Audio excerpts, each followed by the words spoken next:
इस आदमी की आपने ये वीडियो देखी जिसमें ये हुजूर सैयदी इमाम आजम अबू हनीफा नुमान बिन साबित रहमतुल्लाहि ताला अलैह आपके बारे में ये बकवास कर रहा है कि इमाम साहब ने नबी पाक सल्लल्लाहु ताला अलैहि वसल्लम के बारे में ये लिखा कि आपके वालिदैन जो थे वो हालत ईमान पर नहीं थे। तो याद रखना, ये आदमी इमाम साहब के बुग़्ज़ में मर रहा है, ये आदमी हनफियों के बुग़्ज़ में मर रहा है, इसका कोई इलाज नहीं। और रह की बात इमाम साहब की, इमाम साहब ने ऐसी कोई बात नहीं लिखी कि जिस बात से ये साबित हो रहा हो, जिससे ये इशारा हो रहा हो कि नबी पाक सल्लल्लाहु ताला अलैहि वसल्लम के जो वालिदैन हैं वो हालत ईमान पर नहीं थे।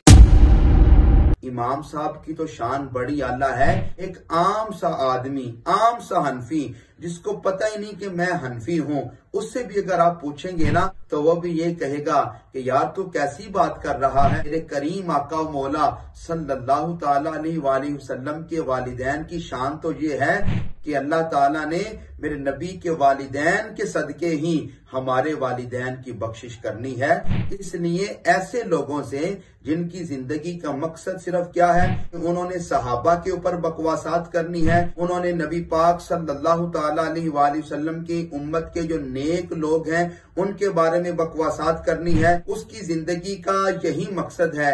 इसलिए ऐसे लोगों के बारे में ना एक शायर ने बड़ा खूबसूरत जुमला कहा कि उर्फी मी अंदेश जे गोगाए रकीबा आवाजें सगा कम न कुनद रिज़्क़ गदारा। उर्फी दुश्मनों के भौंकने से, दुश्मनों के शोर से परेशान न हुआ कर।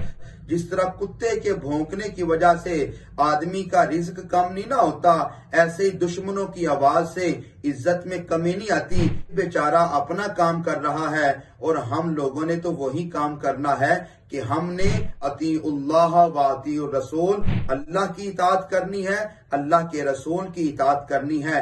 हमने नबी पाक की आल के साथ भी मोहब्बत करनी है, नबी पाक के सहाबा के साथ भी मोहब्बत करनी है। मन आदाली वलीजन फकद आज़नतुहु बिल हर्ब। इस हद से कुदसी पर अमल करते हुए हमने अल्लाह के वलियों के साथ भी मोहब्बत करनी है। चाहे किसी वली की कोई करामत हो या वली की करामत ना हो, अब उसका हालत ईमान पर इस दुनिया से पर्दा हुआ हो, अल्लाह का वली हो, उसकी नेक बातें उन पर लोग अमल कर रहे हों, हमारे सरों का ताज है। इसलिए अपना अकीदा दुरुस्त रखें। ऐसे लोगों की बात सुनकर परेशान होने की जरूरत नहीं। मेरे किबला बाबा जी बड़ा खूबसूरत जुमला फरमाया करते थे, रहेगा यूं ही उनका चर्चा रहेगा, पड़े खाक हो जाएं जल जाने वाले।